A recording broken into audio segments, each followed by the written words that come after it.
ওই কুদ্দুস, এটা কি? তুই আজকে আর 3টা বিড়ি টানছস? তুই দেখি দিন দিন বিড়ি কুড়াইয়া যাইতেছস। ওই বাচ্চু, বেশি পাকনামি করিস না। তুই নিজে সকালবেলা চান্দির মোড় তাইকা 2 বান্ডিল বিড়ি আনছস, আর কইতেছস আমি নাকি বিড়ি কর। এটা মিছা কথা। আমি খালি চা খাইতে খাইতে একটা বিড়ি টানি, আর তুই হাই তোলার আগে বিড়ি ধরাস। মাত্র একটা, হা হা হা। তোর একটা দিয়া তো পোকা মারন যায়। তুই বিড়ি টানস নি? না বিড়ি তোরে টানে? চুপ থাক। গত পরশুদিন তুই বিড়ি খাইতে খাইতে ঘুমায় পড়ছিলি, বিড়ি দিয়া পুরা বিছানাটা সেকা হয়ে গেছে। ওইটা একটা দুর্ঘটনা। আর তুই গত সপ্তাহে বিড়ি না পাইয়া আগরবাতি ধরাইছিলি, মনে আছে? ভাবছস আমি বললা গেছি? চুপ কর বেটা, আমার ওইটা ছিল গবেষণা। গবেষণা? ঠিকই গেছস।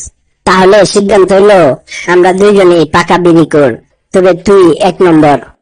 স্বপ্ন দেহ বন্ধু, গ্রামে বিড়ি করে ভোট হইলে আমি জিতমু। বন্ধু চলো হন এক কান চা খাই, বিড়িটা পরে দেখা যাইব।